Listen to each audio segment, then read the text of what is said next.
Welcome back to the We're Tuned In back. podcast. Let's go. We're here again, baby. Andrew Yes, and Braden sir. in the off season. This is our man. second off season episode. That's right. Since the Jazz have finished, and we're deep into the playoffs. Yeah. I think it was 2 nights ago we saw one of the best finals games in the past few years. But yeah, how have you been? Oh man, I've been so good. It used to feel like this was more of an off season, but it feels like we're still feels like there's more NBA stuff going on than there has been in totally. mid-November. So it's been awesome. How are you doing? Doing well. Yeah. It's almost full peak summer, so lots of time for some fun things, warm outside. So true. It's been really hot. We got a really exciting episode today, though. We actually do have some Jazz news, pretty big Jazz news, some shakeups in the front office a little bit. And then, of course, we'll talk about the NBA draft, some updates on mock drafts and pre-draft workouts. We'll talk about that. And then, of course, we'll talk about the NBA playoffs. NBA finals are in full swing, and we'll give our takes on that. And we'll talk a little bit about some of the big coaching jobs open in the NBA. And then, of course, we'll close with our BYU Cougars non-conference schedule and who we're most excited about. Yeah, make sure to follow us on all the podcast platforms, Spotify, Apple. We're on YouTube as well. You can find us on there. And make sure to stay tuned as we prepare for the draft in about 3 weeks. Catch us next episode. We'll be breaking down our Tuned In mock draft. And yeah, make sure to catch all those episodes. And this is episode 74 of Tuned In Jazz.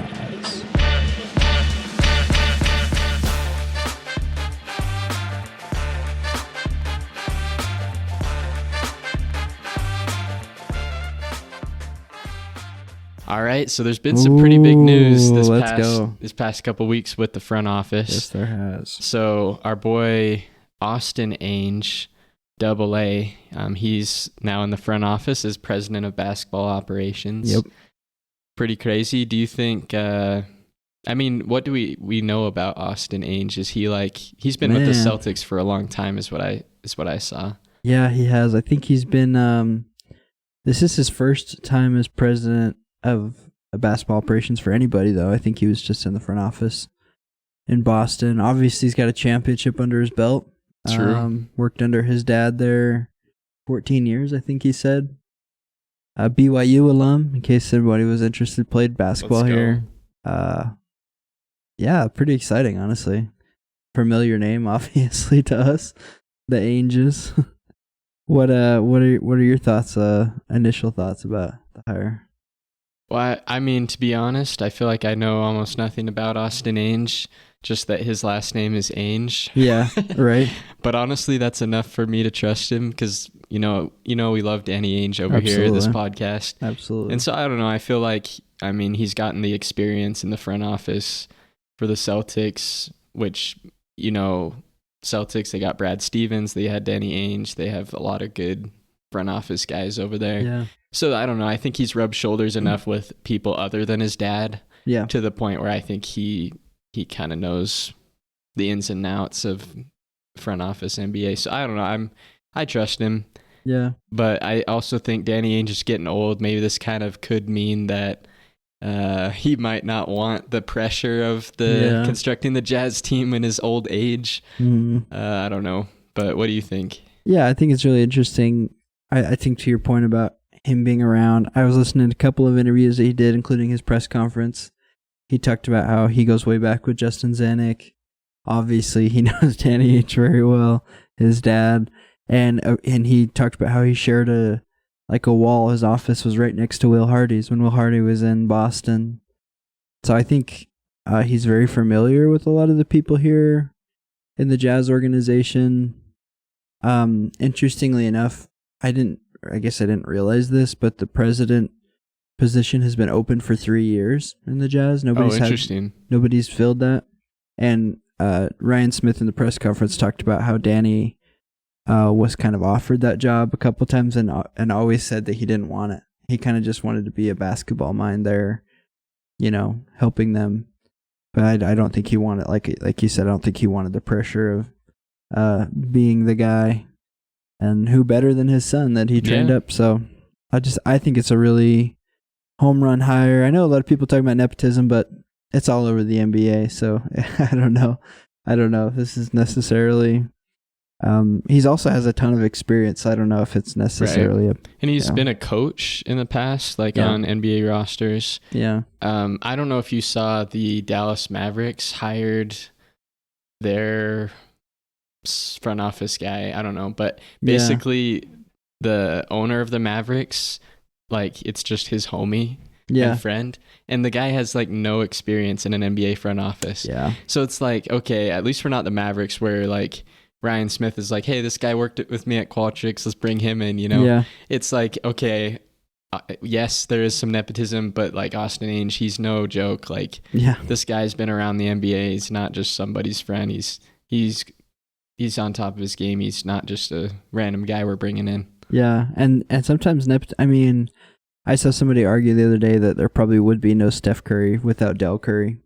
Sure. I mean, nobody would know Steph Curry's name, and he went to Davidson. I mean, who's looking at Davidson other than, oh, look, Del Curry's son plays there, and all of a sudden he's a top 10 basketball player of all time, arguably. So you never know. It could really work out. You know, sometimes it really does help to know the right people. So yeah, and I think also it could be cool, interesting that Austin Ainge was with the Celtics in their scouting department. I don't know if he was there when they drafted like all their all-star players like Jaylen Brown, Jason Tatum, all that, but like a huge part of the Jazz right now is scouting and player development, and that's like what he did. So like his emphasis in the Celtics is pretty much like what our whole organization's emphasis is. Yeah. I think it's also kind of an interesting hire. The Jazz seem to have kind of have had a weird front office for a little while, in my opinion. When you talk about other teams around the NBA, nobody ever talks about the CEO of basketball operations, but for some reason when we talk about the Jazz, it's Danny Ainge who's in charge. You know, like we talk about Nico Harrison and Sam Presti and who else? Masai Ujiri. Right, and all those guys are the GM. Nobody ever talks about Justin Zanuck, right? Like we have such a weird like chain of command. But when we had this press conference, Ryan Smith said Austin Ainge is going to be the final decision until it gets up to me, the owner. So it's kind of interesting. I think it's kind of nice that now we have some clarity that it's like maybe they already knew that where the chain of command was, but I think it's nice that the Jazz have some concrete now, you know. Well, I think one thing we haven't mentioned yet, this is a big thing. They're asked about tanking pretty deliberately. Yeah.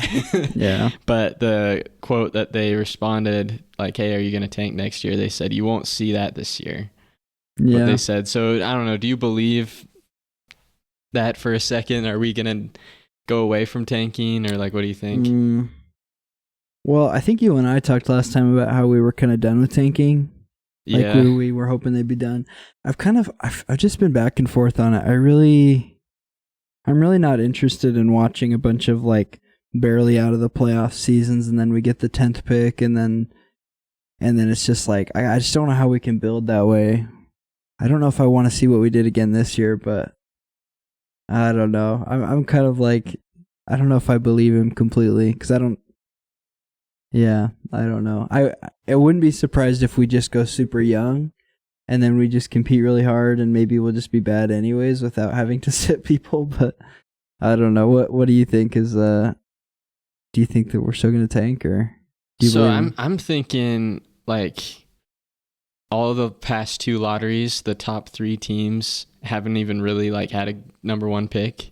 Yeah. So like if we end up being like what is it? Like we maybe don't make the playoffs, but we're like the Blazers were this year. Like we're like medium of the bad teams. Yeah. Like we still might get the number one pick, low key. True, so it's like I'm kind of done with the 14% odds. I feel like it's just not high enough to deliberately be the worst team in the league. That's kind of what I'm thinking. And also I think my other argument is I totally agree with you from the standpoint that as a smart NBA fan, you want your team to tank because it means you'll get a better draft pick. You'll have a better future. Yeah. But also thinking from the side of a lot of NBA fans don't understand that. Yeah. Like your casual fans are like, why did the Jazz suck? Yeah. They don't understand that we're trying to build the team up. Yeah. So I don't know. I feel like in some ways you might dedicate this season to the fans, where you just try and win as many games as you can. Yeah. And if you end up in the lottery, so be it. Maybe you get the number 1 pick like the Mavericks, right? Yeah. I don't know. And I thought it was cool too, in that same press conference. Later, they asked him about the picks because they were asking, like, is 3 weeks enough for you to make the decision? Obviously, he's been scouting for the 28th pick, which is where Boston's drafting. And he just talked about how he feels like there's it's like such a deep draft that we could still get an impactful player at 5. So, honestly, I think people are still counting out the fact that a guy like Trey Johnson or whoever, that seems to be the guy right now, he could come in and he could be the best player in the draft. If you look at the Castle teams, was Rookie of the Year at 4. Yeah, absolutely. And if you look at the teams who are in the finals right now, there's not really a number 1 pick leading any of those teams. True. J-Dub, he was like late lottery. Yeah. Even Nembhard was late first round or late lottery. Halliburton was the 12th pick. Yeah. I don't know where Shea was, but he was late lottery. Yeah, so yeah, I also think on like both sides of that, it's like maybe we don't tank every year like the Sixers did that and they still have yet to make the conference finals. Mm-hmm. How many number 1 picks did they have? And the Wolves were doing that, and the only time they got to the conference finals is when they like brought in other guys like Rudy Gobert and McDaniels. Sure. And anyways, they got lucky too. But so there's just so much that goes into building a team. It's kind of crazy. Yeah, I think honestly you're right. Like a lot of these teams don't get the top picks, but they still get good solid players. Yeah. So really, like we should kind of do what's in our control. Yeah. We don't know what pick we're going to end up year in and year out, but we just got to get the best player possible with Absolutely. Having a good scouting team, just really finding good talent. But anyways, I'm kind of on their side. I'm like, I know we've suffered the last 2 years with tanking. Last year was the one where we tanked the entire year. We didn't try. And then the 2 years before that, we kind of started tanking halfway. Did well the first half of the year and then decided to tank the second half of the year. Yeah. So I don't know. I think maybe I think that's my least favorite option of all the options. Yeah. You're like, let's just go all in one way or the other. Yeah, honestly, I think so. So I don't know. I'm thinking I'm down to go all in on trying to win some games just because, man, we got the best odds this year. Man, it didn't work. So yeah, don't want to end up like the Wizards. Yeah, honestly, I think it's such a confidence killer to guys like Keontae or Isaiah to tell them like to go out there, but you want them to lose. Like when your organization is telling you, well, they're probably not explicitly saying it, but like it's obvious. You can tell when Lauri Markkanen hasn't played, but he doesn't seem to be injured.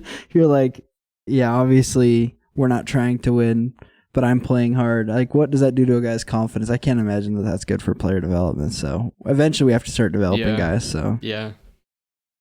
Anyways, well, I guess we'll see next year. I'm assuming at least the first month of the season, we're going to try and win as many games as possible. Yeah. And we'll see from that. But let's get into some draft stuff. Yeah, let's do. There's quite a bit. Let's do. From last time. The Jazz workout list is getting a little longer. I don't know if there's really much to note other than that it's getting longer. Not many top guys have come in to work out yet. I'm assuming that will happen in the next couple of weeks. Some interesting ones. I think we already talked about Sean Padula, RJ Davis, Milos Uzan. Uzan, he was Houston, right? In Houston, yeah. He cooked BYU this year. Right. Seeing a lot of international guys on here, kind of interestingly. Guy from China. Let's go. So yeah, it's hard. Honestly, not really any big names. Not yet, yeah. I'm looking up the guy from China. Yeah, Hansen Yang. And it looks like he's a center that's 7'2". Oh, interesting. Was a Chinese 2-time All-Star. Get us our own Yao Ming over here. Yeah, so I mean, right now it has him slated as like what 41 ranked 41 in talent. I heard he did very well at the combine. Interesting. So like, I don't know, low-key, we could get our own little Yao Ming in the second round. Yeah, I wouldn't hate it. None possible.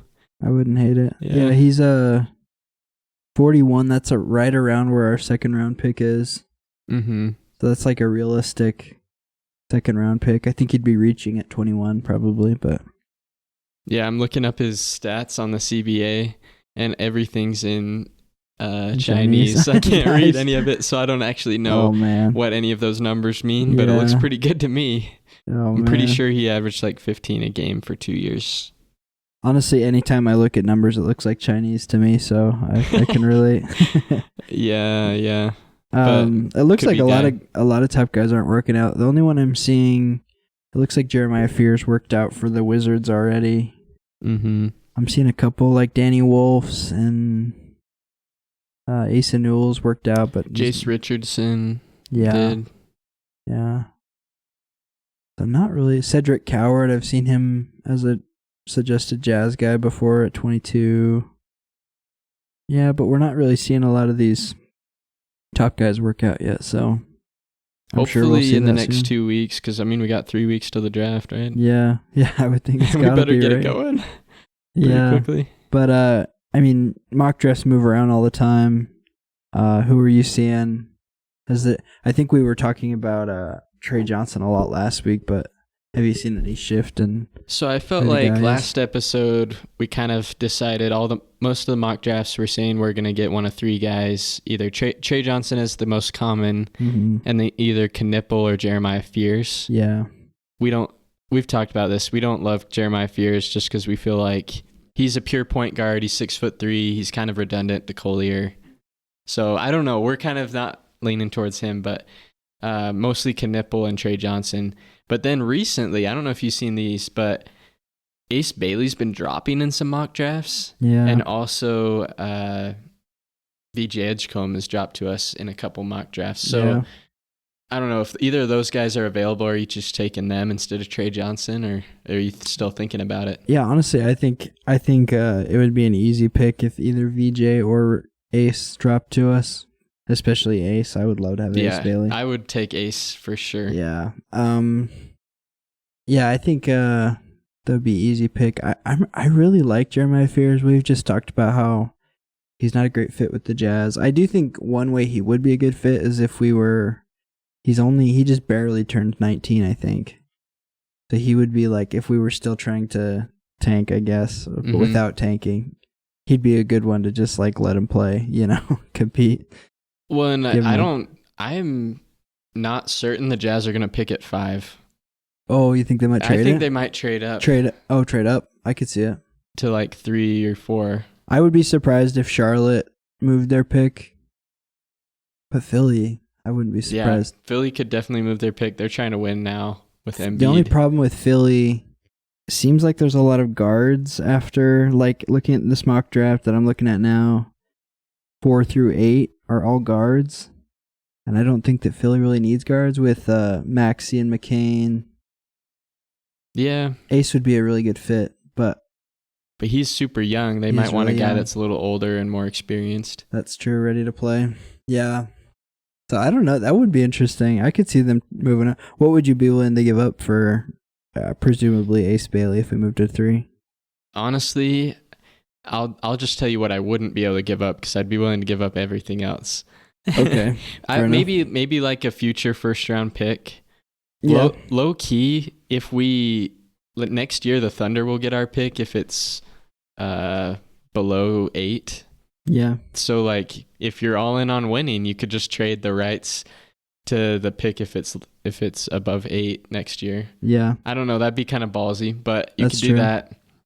I'm not giving up Kessler, not giving up Collier or Filipowski. Yeah. But probably not Keontae, but I would think about Keontae depending on. I would, yeah. Yeah, he possibly could be in the deal. Not just straight up for the 3rd pick, but if we could get something else back too, I'd give up Keontae. Yeah, just a decent player. Yeah. Not trading Markkanen, but honestly, anything else I'm willing to give up. I wonder if the Jazz could. I know there's still a lot of excitement about Hendricks, but I wonder if he's somebody we could like convince a team. Dangle him. Because he's still. I mean, he came into the draft as kind of an exciting player, and obviously last year he started really well, and it's a really unfortunate situation. But yeah, I also know John Collins is now on I'm pretty sure an expiring contract. Yeah. So if some team wants John Collins, they only have to take his contract for 1 year. That's true. And he would be pretty impactful. That'd be a tough one to move with how big it is, though. I know. I don't know if they have the salary cap for that. Yeah. But I think the salary cap's going up again, so maybe they would. That's true. Yeah. Yeah, but anyways, I think watch out for the Jazz to potentially move because I don't think it's solidified that we're going to pick at 5. Absolutely. What do you think are the biggest? We've talked about this before, but I feel like it's always just kind of changing. What do you feel like, regardless of what the player's name is, what do you hope the Jazz come away with the draft with? Like, is it a guard, big man, depth, starter? Like, what are you feeling? That's a good question. I feel like we just need a scorer first and foremost, like somebody that we can rely on in the clutch or just to put up a lot of points, and also not be like a liability on defense that teams are going to hunt. So that's hard to find because like you see like all the teams left in the playoffs, they all have a player, except for the Thunder, they're the exception. Mm-hmm. They all have a player that gets hunted on defense. Like Tyrese Halliburton's getting hunted on defense. He's doing an all right job. Yeah. Jalen Brunson, as good as he is, he always is going to get hunted on defense. Yeah. So I don't know. I feel like we could get a guy that's like going to give us first or second option type of point total, and also not get hunted on defense. Kind of what I'm thinking. Yeah. So I don't know if Trey Johnson is that, but I think point wise he could fit that. I don't know about his defense. Yeah. And then I think VJ Edgecombe could very much fit that mold. Mm-hmm. So I would love to get him, but we'll see. Yeah. What about you? Yeah, I totally agree. That's what I just keep feeling like is the Jazz need a centerpiece to build around. That's the main problem in my opinion, is we're just kind of directionless because it's like, who's going to be the guy? Yep. I don't think a lot of people believe it's going to be Lowry. Maybe people do, but I don't. I think the more and more we go on, the more I'm thinking it was a mistake that we signed Lowry to that huge deal. Honestly, we probably should have moved him. But he is a great player. I think he's a piece we could build with, so I guess it's not horrible. But I also think if our best players end up being through the draft, we're not going to be paying them that much while Lowry's on the big contract. So then once they actually need their big money, Lowry's contract will be done. So yeah, that is so true. A little silver lining. But finding a cornerstone guy, that's like much easier said than done, obviously. Sure. Yeah, we got to get lucky through the draft. They don't just show up. Yeah. Yeah. So, but last year wasn't Stephon Castle the fourth pick? Fourth pick. So we're right there. So we'll find somebody. We could do it. That's right. But I think that's enough draft talk. Yeah. We'll hit you next time with our mock draft, but let's talk some playoffs, man. Like, I don't know about you, but I think this has been my favorite playoffs in the past 3 years for sure, maybe more. If you don't like these playoffs, I'm just convinced you don't like basketball. You just like you just like drama, because this is good basketball being played. Yeah, I was hearing one of my buddies say that this playoffs is for the basketball fan. Yes, absolutely. Not for the casual fan. Absolutely. Yeah. If you're not, obviously, I mean, if you're listening to this, you're probably locked into the NBA. But if you're not, Pacers Thunder playing right now in the NBA Finals. Pacers are up game 1. Did you watch game 1? Yeah, Pacers came back doing their thing. They've done time and time again. It felt identical to the Knicks game almost. They were just it felt identical to the Knicks game, the Bucks game, the Cavs game. Oh, that's true. They've had one game like that like every series. Yeah. It's like, when is this going to stop? Like, is their luck run out, you know? Yeah. It's pretty wild. It's still going. I mean, I also was very impressed with Andrew Nembhard. Mm-hmm. I don't know if you saw like down the stretch at the end of the game, he was just like ISOing at the top of the key, drains a three in a guy's face. He's a good defender too. Yeah, he's going one-on-one with Shea. It's not an easy thing to do. Like by the time the Thunder get the ball down the court, they've got like 14 seconds left. Mm-hmm. Yeah. Like they don't really have much time to do their offense. They're kind of at the mercy of the Pacers. Yeah, absolutely. Yeah, Rick Carlisle is such a good coach too. Every time I watch him, like, I'm not like a huge basketball nerd when it comes to like schemes and stuff, but every time I watch him, I'm like, dang, that was cool what they just did. Like, how they rotate on defense and some of their plays on offense to get guys open is just, it's really nice. But let's also be honest as well. The Thunder should have won this game. They definitely they were the better team most of the game. They gave it away at the end. Yeah. They played phenomenal defense. I think the Pacers had 24 turnovers in this game, which could be close to the most. I don't know what the most, probably up there. So, I mean, the Thunder's defense, you couldn't ask for anything more than that, except for down the stretch, they gave it away. Yeah. Oh, I saw something that said that the Pacers led the game for 0.3 seconds in that game, which was that last 0.3 seconds that they won, which is insane. So you honestly, if you're Shea, like you're heartbroken, but you also know that you played a pretty good game. Yeah, it wasn't bad. I would also say I think we need more from Chet and J-Dub. Absolutely. They were pretty silent. Mm-hmm. Honestly, it's almost like they weren't even playing. Yeah. So probably need a little bit more from them in game 2, and then just keep up the defense. Yeah. Who would you say you're rooting for? I feel like we both kind of talked about how we thought Thunder were going to win, but has that changed? Are you I mean I picked the Thunder from the beginning of the playoffs as my champion prediction. Yeah. I'm a guy that loves an underdog story. Me too. So I'm rooting for the Pacers to take it home, but I also just want to see good basketball like we had in game 1. Yeah. So regardless of winner, I think we were spoiled with the excitement of the games, but I'm definitely an underdog guy. Yeah, I kind of feel in that way too. I kind of feel like the Thunder are here to stay for a little while. I think they'll get their opportunity to win one. Mm-hmm. So I'm really hoping. I like Halliburton a lot. He just seems like such a likable dude. And Siakam. Halliburton was like voted. Siakam was a 2nd round pick, I'm pretty sure. Yeah, and I remember when he was like a 60 overall in 2K. Yeah, exactly. And he's like one of the only guys in this whole finals with finals experience other than Caruso. So it's like, anyways, it's just so fun. I'm rooting for the Pacers too, but I'd be okay with the Thunder win. I think they're a good team. So no, let's just keep getting more games like game 1, honestly. Yeah. But then I guess we could talk about the Knicks. Yeah. Dude, Tom Thibodeau's out as coach. Yeah. Do you think they overreacted? Oh, yeah. I think if you're a Knicks fan, this is the best year you've had, in my lifetime, probably. Mm-hmm. So, if I were the Knicks, I would have been thrilled about this season and run it back. But I guess they were not as thrilled as maybe they should be. Yeah. Typical New York sports, I feel like. Yeah, I also feel like Tom Thibodeau is New York. He was his style and his philosophies kind of embodied what their team was all about. So it's like they're going to have to build a whole new culture now that he's gone. Yeah, it does get a little weird. I feel like his players bought into, which is a hard thing to get your players to buy into a coach's system. And they went to the Eastern Conference Finals. They haven't been there in a couple decades. So Ewing, it's so I don't know. It makes me wonder if there was something going on behind the scenes. Maybe he wanted out too.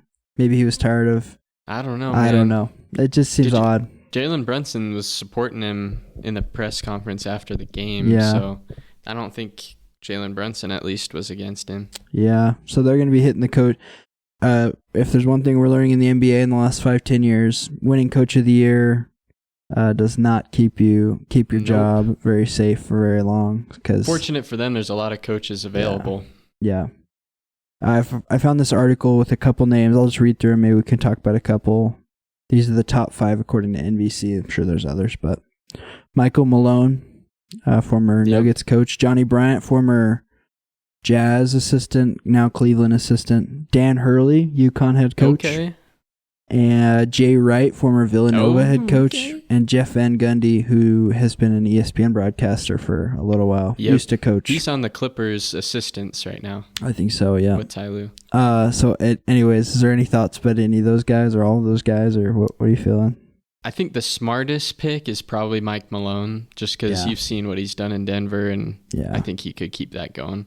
Absolutely. But I think the most fun pick might be Jay Wright, just because I think so. All the Villanova boys are on the team. There'd be that connection there. I don't know if he'd be the best X's and O's, but definitely the one that I think would be the most fun. Yeah, I totally agree. I think Jay Wright would be super cool. I heard a rumor that he's been turning down any coaching opportunity in the last 3 or 4 years since he left Villanova. So it makes me wonder if he would. Yeah. Dan Hurley to me is interesting. He turned down the Lakers job last year, but he seems like he's like such a hothead. He seems more New York to me than Tom Thibodeau does. Really? Like just because he's so loud and like animated, and that just seems like New York to me. But I don't know. That's just I think that's too much New York for me. Yeah, that's true. Maybe but, I don't know. He seems like I don't know. Johnny Bryant would be interesting. I don't know much about him. I know he was a Jazz guy, but I don't know much about his style or anything. But yeah, kind of interesting. And Jeff Van Gundy would do a great job. He's coached good before, so yeah, he's just getting older in age. I feel like absolutely. Yeah, I don't know how many years he wants to do. Yeah, safest choice is probably Mike Malone. Yeah, because we know he can win. The Wolves, though, we didn't really talk about the Western Conference Finals. Do you think this is it for Joe Ingles? That's the most important question. Yeah, I think so. I kind of think Mike Conley might be there too. I wouldn't be surprised. Those guys are getting to the end of their career. Gobert will probably have at least 3 more years in the tank. I think hopefully. So. But yeah, it might be it for Joe. Yeah, Nickeil Alexander-Walker played really well. And at one point, I thought he was the best player on the Wolves in the Western Conference Finals. Yeah. And he was locking up Shea. Yeah. Oh, yeah, he was playing really well. Ant was just, he was disappearing for big stretches of the game. Julius Randle was he looked really nice at some points, but was... He was good in the 2 series before that. Yeah. He just couldn't do it against the Thunder. Yeah, they just played them really well. It makes me wonder if the Wolves... Are they just going to keep trying? They have gone to back-to-back Western Conference Finals, so you could argue that it's working. But yeah, I think Julius Randle might be getting at the end of his contract. He might be a free agent. Yeah. So it's going to be interesting to see what they do. People are on the Gobert hate train again. So I don't know. It makes me wonder how the Wolves feel. Maybe they're...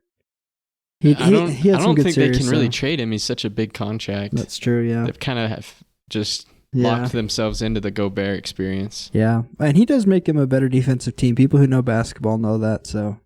Yeah, and I don't think you can pin the loss on Gobert. No, not at all. If anything, it goes on Anthony Edwards first. Yeah. And Julius Randle, then Gobert. Yeah. I also think looking back at the Jazz with Gobert, I really like how the Wolves are able to rotate Naz Reid and Gobert in together. Yeah. Because Naz Reid, Quinn Snyder just kind of refused to adjust in the playoffs with Gobert. We really didn't have we didn't have a Naz Reid option that we could go to for 5 out. Yeah. And so it's whenever teams go small like the Thunder do a lot, you can switch in Naz Reid and he can switch a lot easier. Right. And I think they do a lot better job of using Gobert defensively, but obviously it's still a liability sometimes. But yeah. So I don't know. That'll be an interesting offseason. I'm hoping they don't fire their coach. Yeah. I think Finch is doing a great job. Yeah, he's doing a great job. But who knows? They might. So yeah, it's true. Well, I guess. Are you still holding on to the Thunder as your champion favorite? I think so. Game 1's a big deal because most of the time, if you win Game 1, you win the series. Yeah, I think Game 2, in my opinion, is going to decide it. Now that we know that Game 1, how it turned out. If Pacers win Game 2, it's going to be really hard to dig out of. Indiana's a tough place to play. Oh, yeah. And giving them home court like that is not going to be great for you. So, but I think the Thunder is probably even tougher to play. Yeah. They get into it. But, I mean, they caught one already, so I don't know. Yeah. If anything, 2 great basketball cities. Yeah. They love their teams over there. Absolutely. But yeah, I think you're right. I think the Thunder probably still my favorite, even though Game 1 went to the Pacers, but we'll see what it goes. Yeah, that's true. BYU basketball, obviously the craziest season we're about to go into probably ever. Yep. Get the hype train ready to go. We're already on it. Yeah, it's pretty wild. BYU in the last couple of weeks has been just scheduling like crazy. Some notable games. We were already planning on opening up the season in Las Vegas against Villanova, which is pretty awesome. We also scheduled UConn. We're going to play them in Boston, which is pretty Let's go. Wisconsin, we're going to play them in Salt Lake rematch at the Delta Center. We'll play in the ESPN Invitational, which includes Miami, Georgetown, and Dayton. And then we're also going to play Clemson in New York City. And then on top of that, we're playing an exhibition with North Carolina, also in Salt Lake City. So pretty crazy, honestly. I don't think we've ever had this many like I don't think so blue either. blood teams. I don't think so doing either. with us. It's totally because of AJ, right? There's really no other reason. All these games are winnable too, I think. I mean, UConn had a down year last year. Villanova's kind of been off the grid for a while, so we could probably still. All Clemson's guys left. Wisconsin, obviously we played them close. Yeah, in the tournament. that was a nail biter. But John Tonje, who cooked us in the tournament, he's not there gone, anymore. So who knows who they'll have to replace him? Dude, it's exciting. I'm hoping. My worry is that it's a little too hard, but I also think that when it comes tournament time, that the committee will look at us a little more favorably because we're scheduling harder games. I'm hoping, at least, even if we lose some of them. So yeah, I think you're right. Yeah, but if anything, it's going to make for some good games to watch, which is what we're here for. Absolutely. Well, thank you for listening to this episode of the Tuned In Jazz podcast. We're excited for the draft. It's coming up in a couple weeks, so get ready. Make sure to follow us on all the podcast platforms, Spotify, YouTube, Apple, anywhere you get your podcast. And make sure to check out our past episodes. We've broken down a lot of the rookies, and you can learn more about them, and take care. Peace.